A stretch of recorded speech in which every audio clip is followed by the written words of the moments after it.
The ability system in Defiance. It's pretty straightforward. There's nothing really to get confused about here. It's not overwhelming like many of the other systems. At the end of the day, you've got 4 key abilities. Every player's presented with these. So at the beginning when you created your character, if you saw this Outlander or Maverick or Veteran or Machinist or whatever the case may be, all you were choosing was a skin. You weren't choosing a particular class or a whole new skill set system. These are the 4 foundation abilities for every character that you're going to see come across in Defiance. Now, at the beginning when you do your tutorial, you're presented with an area where you'll be introduced to all 4 of these. You can play through them, you can test them on target dummies while you're being walked through by your ego unit, and at the end of that tutorial you're asked to choose one of these 4 abilities. So these are the 4 foundation skills in the game. Introducing them one by one, you've got an overcharge ability up here, and it's a plain simple boost to the amount of damage that you deliver within the time that the ego power is running. So it runs on a timer, and at the beginning will give you a 10% increase in all damage you apply within the time that that ability is running. So there's nothing mysterious about that one. As you add more points to this ability, you'll increase it by 5% up to a maximum of 30%. So as long as that ability is running, if it's fully upgraded, you'll be doing an additional 30% of damage right on top of the damage you're doing right now. Second ability you've got over here is a Decoy ability.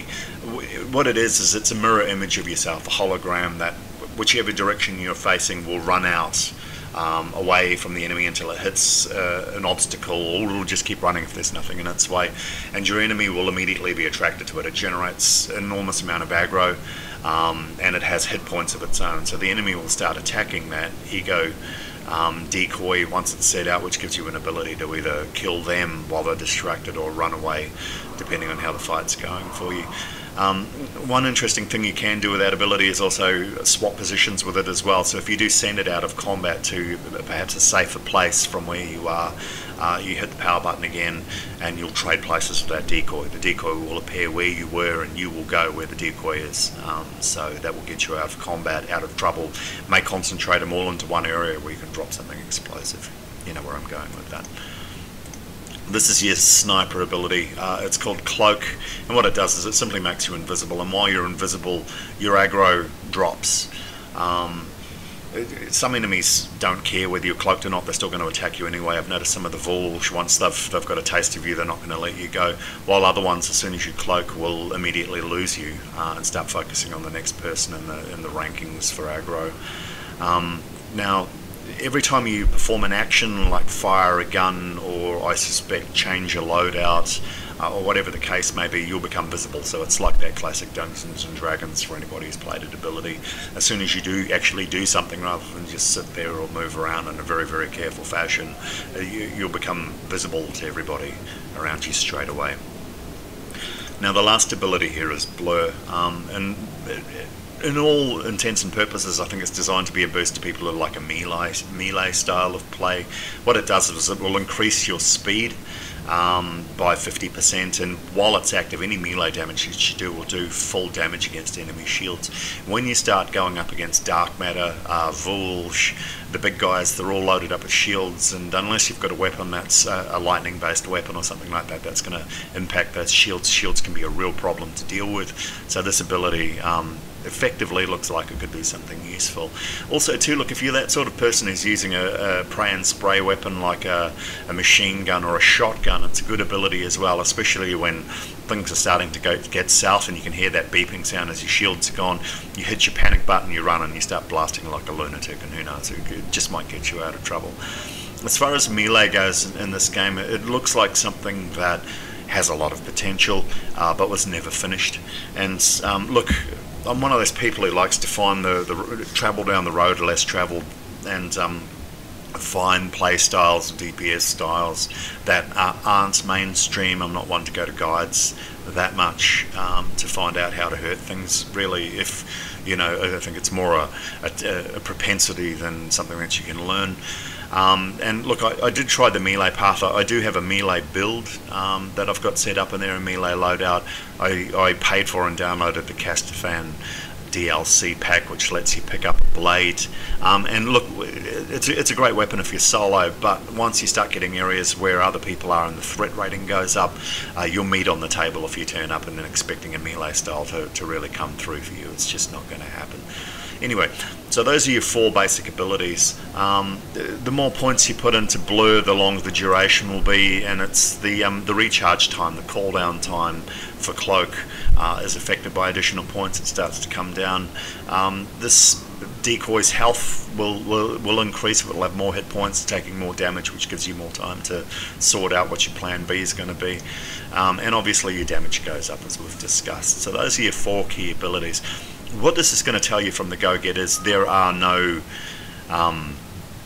classes in this game. There are no tanks, there are no healers. You can heal, but it's a weapon, an item you're going to pick up that'll do the healing. It's not going to be you. You can generate more aggro, but really that's because you're doing more DPS, so it's pretty straightforward in the way that works. And if you're hoping to come in and become Defiance Uber Tank, you're going to be disappointed. It's not the case. But these are your 4 key abilities, and they will basically underpin any character that you create in this game. They will become your most fundamental abilities. Now, you've also got, and you can see all these locks around the outside, these are perks, and what perks are is they will enhance your character. They may increase its defensibility, it may increase the damage that you do. It may affect the particular ego power that you're using. It may enhance it. It may extend its duration, that sort of stuff. So effectively they're passives in a lot of ways. Some of them will increase the drop chance of loot. Some will increase the amount of ammo that you may pick up. That gives you an example. So at the end of the day, as you kill things, as you complete pursuits or quests, as you complete arc falls or events and things like that, you're going to pick up experience points.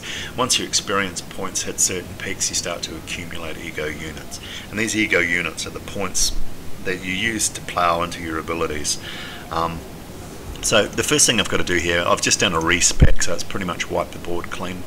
And if you're one of those people who likes to play around, the respec systems are really simple. I just spent 4,400 script, which is the currency you're picking up everywhere. Money's very, very easy to make in this game, and it's wiped the board clean. So even right down to choosing abilities, everything's unlocked for me. So I'm going to go for a Decoy style character. So I simply choose that ability, and you'll see over here there's an unlock option. By pressing that, it asks me, do I want to unlock Decoy? I do, so I'm going to click yes, and bang, there it is. There's the skill straight up. So that will have appeared.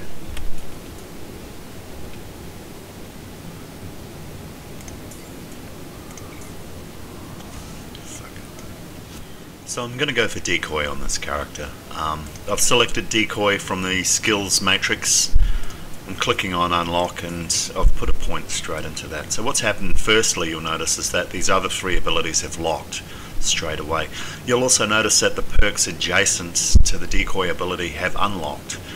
They're immediately available, and I can put points into those as I see fit.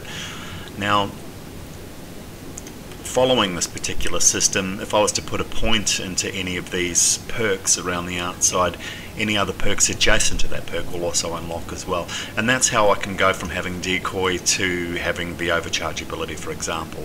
I could unlock this ability here by putting a point into it. I've unlocked this one, free for all. I won't go through the perks, but just to show you.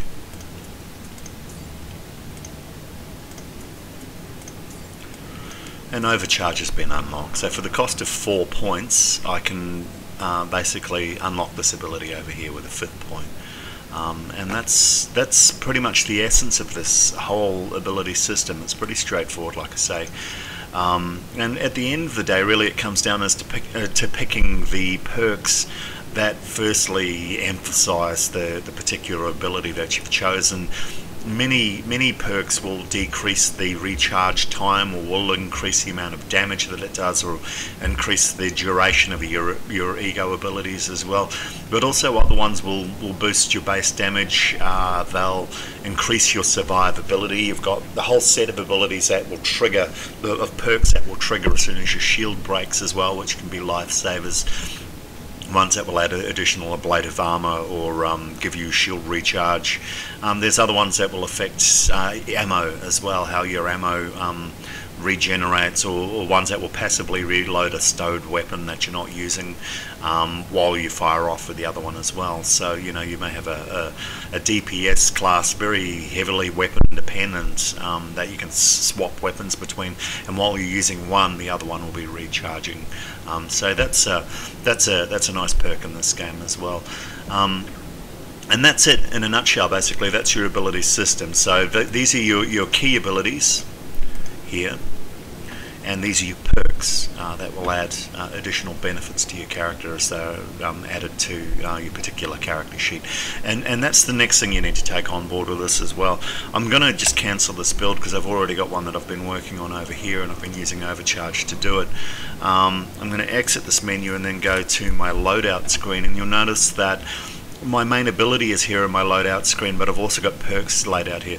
And what that means basically is there is a limit to the amount of perks that you can have active at a certain amount of time. It doesn't matter that they're passive, doesn't matter that you've put points into them like the Secret World. Only the passives, the perks that you've chosen and put on your abilities bar are going to apply. And I guess this is the real genius of the game, and I know many people are upset by the Secret World and that they couldn't load 50, 60 abilities onto a character and use every single one of them. And that was the magic of that game that I appreciated. By using key skills in particular combinations and knowing your own playing style and things like that, you can create some really, really amazing synergies in this game. And that's as you begin to advance in ego rating, you start to unlock these.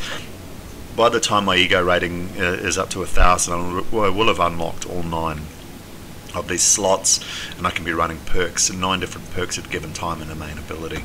Right at the moment my ego rating is 440, so this character's got a long way to go. And that's it. It's an overview of the ability system and Defiance.